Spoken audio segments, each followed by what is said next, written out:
Hello, હું નિકિતા. આજે આપણે જીસીઈઆરટી ધોરણ 5 થી 10 બુક આધારિત ચાલતી ઇતિહાસના 2500 વન લાઇનર સિરીઝનો પાર્ટ 2માં પ્રશ્નો 51 થી 100 જોશું. આ ખાસ સિરીઝમાં આપણે ગુજરાત સરકારની આગામી પરીક્ષાઓ જેવી કે એલઆરડી, પીએસઆઈ અને સીસીઈ માટે ખૂબ જ ઉપયોગી એવા જીસીઈઆરટી આધારિત ઇતિહાસના 2500 વન લાઇનર પ્રશ્નોની ચર્ચા કરીશું. તો ચેનલને ફટાફટ સબસ્ક્રાઇબ કરી લો અને બેલ બટન પર ક્લિક કરી લો જેથી કરીને આવનારા વિડીયોનું નોટિફિકેશન. પ્રશ્ન 51.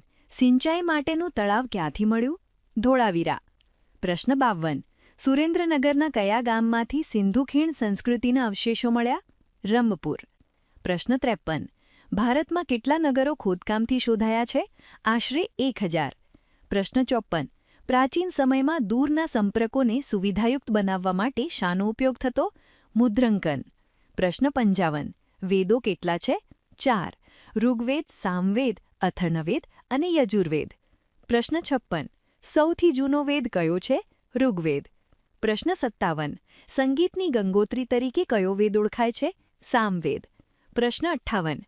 ઋગ્વેદના રચયિતાએ નદીઓની સરખામણી કોની સાથે કરી છે? ગાયો અને ઘોડા. પ્રશ્ન 59. ઋચાઓના સમૂહને શું કહે છે? સૂક્ત. પ્રશ્ન 60. ઋગ્વેદમાં આશરે કેટલી ઋચાઓ છે? 1000થી વધુ. પ્રશ્ન 61. ઋગ્વેદની ભાષા શું કહેવાતી હતી? વૈદિક સંસ્કૃતિ. પ્રશ્ન 62. વેદોને છાપવાનું કામ આશરે કેટલા વર્ષ પહેલાં શરૂ થયું? 200 વર્ષ પહેલાં. પ્રશ્ન 63.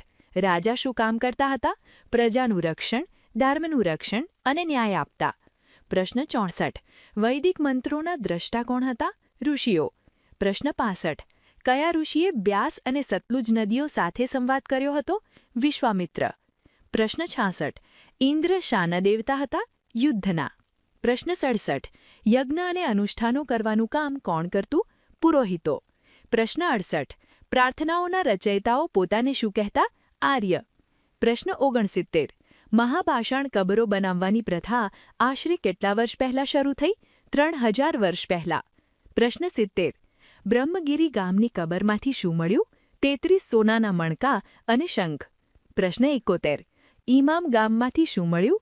અનાજના બીજ. પ્રશ્ન 72. ઇમામ ગામના લોકો મૃતદેહને ક્યાં દફનાવતા? ઘરમાં. પ્રશ્ન 73. વૈદિક કાળમાં દસ્યુ લોકો કયા પ્રદેશની આસપાસ રહેતા? પંજાબ. પ્રશ્ન 74. વૈદિક સમયમાં યજ્ઞોમાં શું આહુતિ આપવામાં આવતી? ઘી અને અનાજ. પ્રશ્ન 75. પાષાણનો અર્થ શું થાય? પથ્થર. પ્રશ્ન 76. સોમ શું હતું? એક છોડમાંથી બનતું પીણું. પ્રશ્ન 77. જન અને વિષ શબ્દોનો અર્થ શું થાય? જન સમુદાય. પ્રશ્ન 78. અગ્નિ કયા દેવતા હતા? અગ્નિના દેવતા. પ્રશ્ન 79. વેદોને શું કહેવાય છે કારણ કે તેઓ યાદ રાખીને મૌખિક રીતે સંરક્ષાયા? શ્રુતિ ગ્રંથ. પ્રશ્ન 80. ઋગ્વેદના કેટલાક સૂક્ત કયા સ્વરૂપના છે? સંવાદ સૂક્ત. પ્રશ્ન 81. ઇમામ ગામ ક્યાં આવેલું હતું? ઘોડ નદીના કિનારે. પ્રશ્ન 82. ઋગ્વેદ આશરે કેટલા વર્ષ પહેલાં રચાયો હોવો મનાય છે? 3000થી 3500 વર્ષ પહેલાં. પ્રશ્ન 83. ઋગ્વેદમાં આવેલા સૂક્ત કોની સ્તુતિ માટે છે? દેવીઓ અને દેવતાઓ. પ્રશ્ન 84. હર્ષવર્ધનના પિતાનું નામ શું હતું? પ્રભાકરવર્ધન. પ્રશ્ન 85. હર્ષવર્ધનના ભાઈનું નામ શું હતું? રાજ્યવર્ધન. પ્રશ્ન 86. હર્ષવર્ધનની બહેનનું નામ શું હતું? રાજ્યશ્રી. પ્રશ્ન 87. હર્ષવર્ધને ક્યાં રાજગાદી સંભાળી? થાનેશ્વર. પ્રશ્ન 88. હર્ષવર્ધનની બહેનને કોણે કેદ કરી હતી? દેવગુપ્ત. પ્રશ્ન 89. હર્ષવર્ધનની બહેનને મુક્ત કરાવવામાં કયા બૌદ્ધ સાધુએ મદદ કરી? દિવાકર મિત્ર. પ્રશ્ન 90. હર્ષવર્ધનના ભાઈનું મૃત્યુ કયા રાજવીના દગાથી થયું? શશાંક. પ્રશ્ન 91. હર્ષવર્ધન દર 5 વર્ષે ધર્મ પરિષદનું આયોજન ક્યાં કરતો? પ્રયાગ.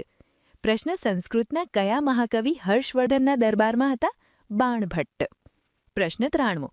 ચાલુક્ય વંશના કયા રાજાએ અશ્વમેઘ યજ્ઞ કર્યો? પુલકેશી પહેલાએ. પ્રશ્ન 94. હર્ષવર્ધનના સમયમાં વ્યાપારથી કયા શહેરમાંથી સોનું આવતું હતું? રોમ. પ્રશ્ન 95. હર્ષવર્ધનની ધર્મ પરિષદમાં કયો ચીની પ્રવાસી હાજર રહ્યો? હ્યુએન સાંગ. પ્રશ્ન 96. ચાલુક્ય વંશના કયા રાજાએ વાતાપીમાં વિષ્ણુ મંદિર બનાવ્યું? મંગલેશ. પ્રશ્ન 97. હર્ષવર્ધન અને પુલકેશી દ્વિતીય વચ્ચે કઈ નદી પાસે યુદ્ધ થયું? નર્મદા. પ્રશ્ન 98. હર્ષવર્ધન અને પુલકેશી દ્વિતીય વચ્ચેના યુદ્ધમાં કોની જીત થઈ? પુલકેશી દ્વિતીય.